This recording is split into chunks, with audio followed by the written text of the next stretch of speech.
দর্শক আমন্ত্রণ দীপ্ত সংবাদে, সাথে আছি আমি নুজহাত রাহনুমা। বগুড়ার শিবগঞ্জে উপজেলা আওয়ামী লীগের সাংগঠনিক সম্পাদক রিজাকুল রহমান রাজুকে গ্রেপ্তারের পর পুলিশের কাছ থেকে ছিনিয়ে নিয়ে গেছে দলীয় নেতাকর্মীরা। শনিবার রাতে উপজেলার চকভোলাখা এলাকায় এই ঘটনা ঘটে। পুলিশ জানায়, রাজু জুলাই আন্দোলনের একটি হত্যা মামলার এজাহারভুক্ত আসামি। তাকে একটি বিয়ের অনুষ্ঠান থেকে গ্রেপ্তার করা হয়। পরে রাজুকে হ্যান্ডকাপ পরিয়ে থানায় নেওয়ার সময় হঠাৎ উত্তেজিত নেতাকর্মীরা পুলিশের পথ আটকে তাকে ছিনিয়ে নেয়। এ সময় পুলিশের সঙ্গে তাদের ধস্তাধস্তির ঘটনা ঘটে। এরপর থেকে রাজু পলাতক রয়েছেন। এই ঘটনায় পুলিশের ৩ সদস্য আহত হয়েছেন।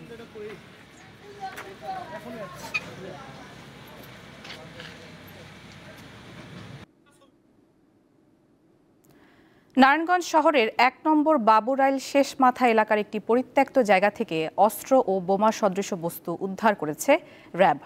র্যাব ১১ এর সিপিসি ১-এর কোম্পানি কমান্ডার মোহাম্মদ আল মাসুদ খান জানান, গত রাতে সেখানে অভিযান চালিয়ে দেশে তৈরি একটি বন্দুক, কার্তুজ ও বোমা সদৃশ বস্তু উদ্ধার করা হয়।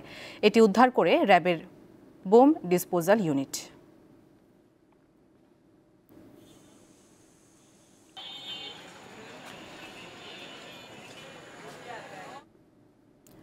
গাইবান্ধার সুন্দরগঞ্জে ১১ জন অ্যানথ্রাক্স রোগে আক্রান্ত হয়েছেন। এরা সবাই অসুস্থ একটি গরুকে জবাই ও মাংস কাটাকাটিতে অংশ নিয়েছিলেন।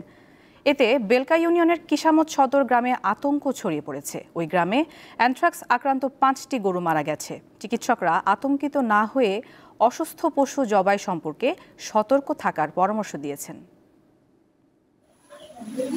অ্যানথ্রাক্স মূলত সংক্রামক রোগ, যার মূল কারণ ব্যাসিলাস অ্যানথ্রোসিস ব্যাকটেরিয়া।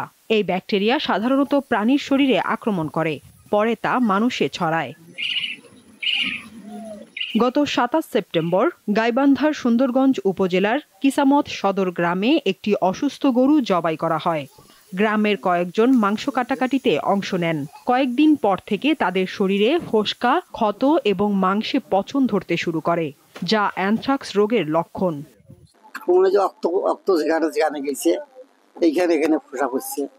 এই ভাইরাস হওয়ার কারণে আমি স্কুল যেতে পারছি না। স্কুলে সবাই আমাকে কথা বলে, পরে দিন যায়, বেশি হয় আর বিষ আর জ্বর ছাড়ে না। পরে গাইবান্ধা চিকিৎসা করে এখন একটু সুস্থ বোধ করতেছি।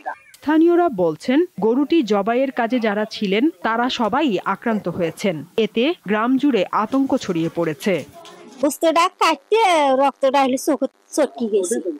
এই রক্তটা মোছামুছি ধোয়া ফাকলা করা না গেলে তো করে আমরা তার ওগুলো জানি না। তার ২ দিন পরে হইলো এই ফোসা করছি। মেলা তো হয় গরুর অসুখ, কোন ভাবের গরুর অসুখ তো আমি জীবনে দেখি। মানুষের গায়ের মতো জম ফোসা পড়ে গেছি। গরু মনে করো আরো ২-৪ জনের গরুর অবস্থা হয়েছে। কালকে ২টা গরু মারা গেছে। চর্মরোগ বিশেষজ্ঞরা জানান, অ্যানথ্রাক্সের প্রকোপ প্রতিরোধে ভ্যাকসিন কার্যক্রম চলছে। পাশাপাশি সচেতনতা বাড়াতে চলছে মাইকিং। যারা কাটার সাথে জড়িত ছিল মূলত তাদেরই আক্রান্ত হয়েছে। বাট এই মাংস, যারা গরু মাংস একখানে রান্না করে খাওয়ানো হয়, অনেক ব্যক্তি প্রায় ১২০ জন মধ্যে এটা খাওয়ানো হয়, কিন্তু তাদের মধ্যে কারো এটা দেখা যায়নি।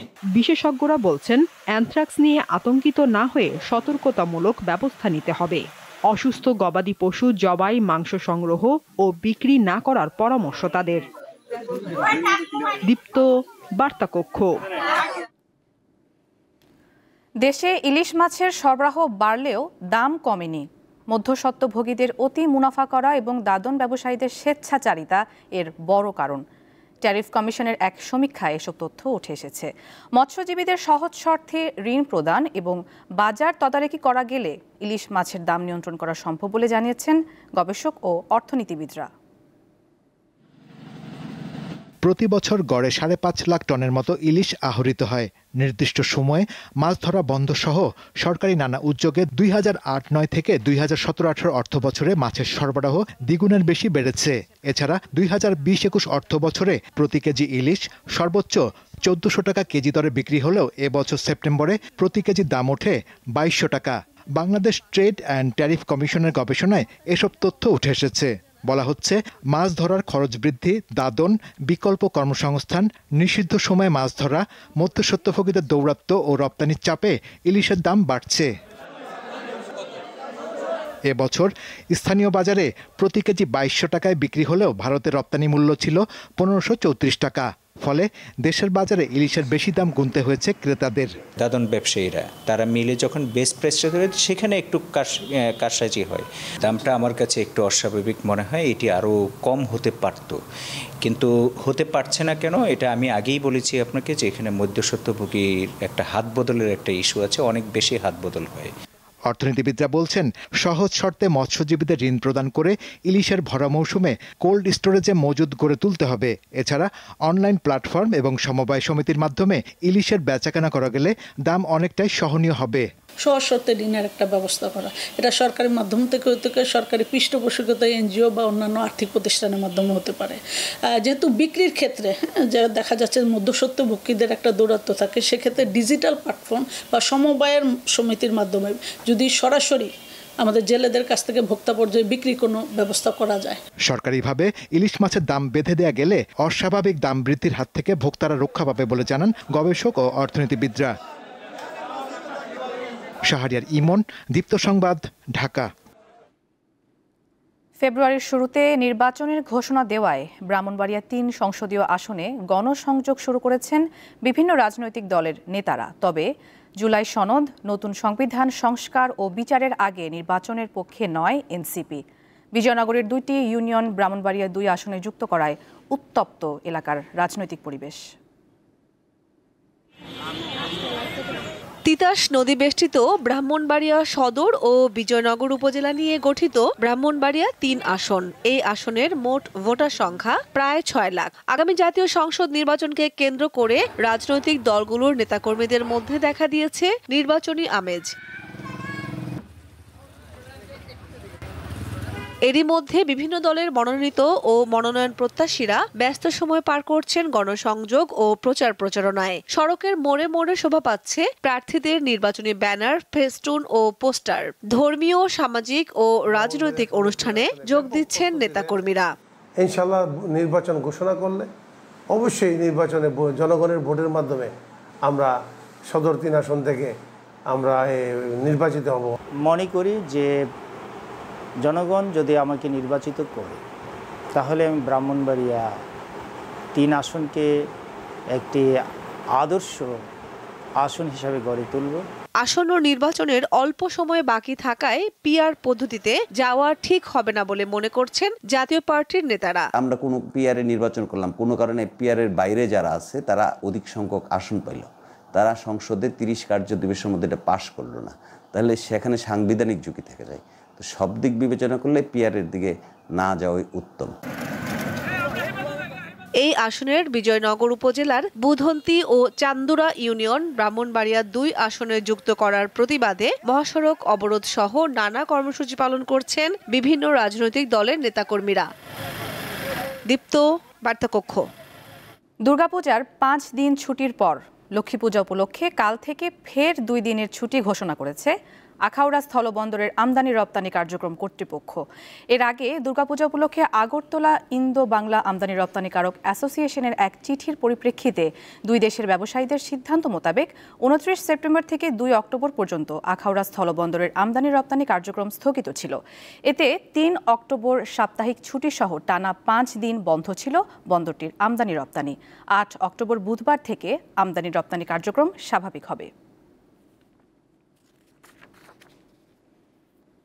খেলার খবর।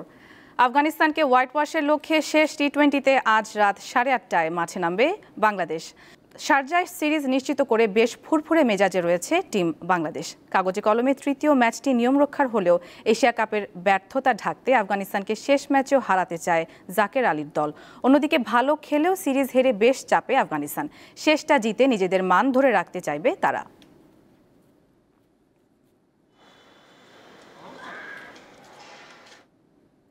নারী বিশ্বকাপের হাই ভোল্টেজ ম্যাচে আজ মুখোমুখি হবে চিরপ্রতিদ্বন্দ্বী ভারত ও পাকিস্তান। ম্যাচ শুরু বেলা 3:30টায়।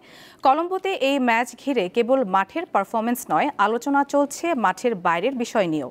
ম্যাচ শুরুর আগে হ্যান্ডশেক না করার সিদ্ধান্ত নিয়েছে ভারতীয় দল, যা ঘিরে শুরু হয়েছে বিতর্ক। এর পাশাপাশি রয়েছে বৃষ্টির সম্ভাবনাও, যা ম্যাচের ফলাফল প্রভাবিত করতে পারে। নারী ওয়ানডে ফরম্যাটে এখন পর্যন্ত পাকিস্তান কখনোই হারাতে পারেনি ভারতকে। 2 দল 11 বার মুখোমুখি হয়েছে, আর প্রতিবারই জয় পেয়েছে ভারতীয়রা।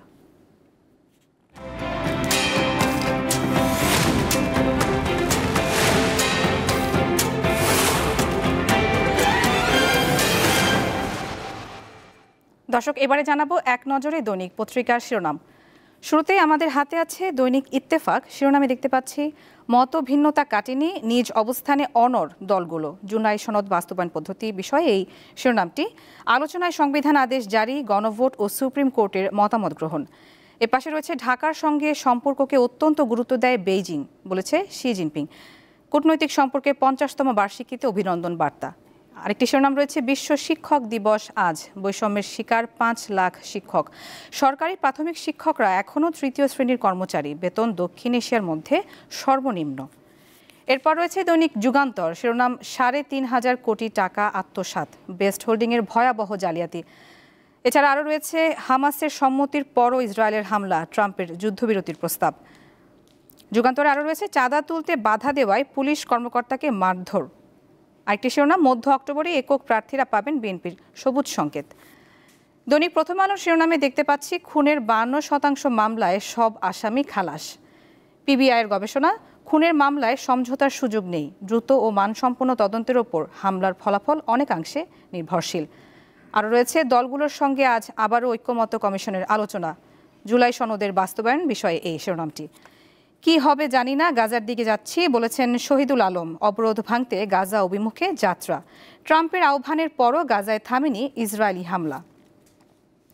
এরপর রয়েছে দৈনিক বণিক বার্তা। যুক্তরাষ্ট্রকে দেওয়া প্রতিশ্রুতির মতোই শুল্ক সুবিধা চায় জাপান। আমদানি রপ্তানি বিষয়ে 23-24 অর্থ বছরের একটি সংক্ষিপ্ত পরিসংখ্যান দেখতে পাচ্ছি এখানে। বণিক বার্তায় আরও রয়েছে, দেশে শিক্ষা ও শিক্ষকের মান দুটোই নিম্নমুখী। দৈনিক আমার দেশের শিরোনামে রয়েছে, ভারতীয় সহ 19 জনের তথ্য তলব দুদকের। আরেকটি শিরোনাম, দেশ বিরোধী অপপ্রচারে আওয়ামী নারীরা। দর্শক, দেখে নিলাম আজকের দৈনিক পত্রিকার শিরোনামগুলো। শেষ করছি দীপ্ত সংবাদ। পরবর্তী আয়োজন বেলা 1টায় বাণিজ্য সংবাদ দেখার আমন্ত্রণ। এছাড়া তথ্য ও বিনোদনের অন্যান্য খবর পেতে যুক্ত থাকুন দীপ্ত ডিজিটাল প্ল্যাটফর্মগুলোতে। ধন্যবাদ সবাইকে।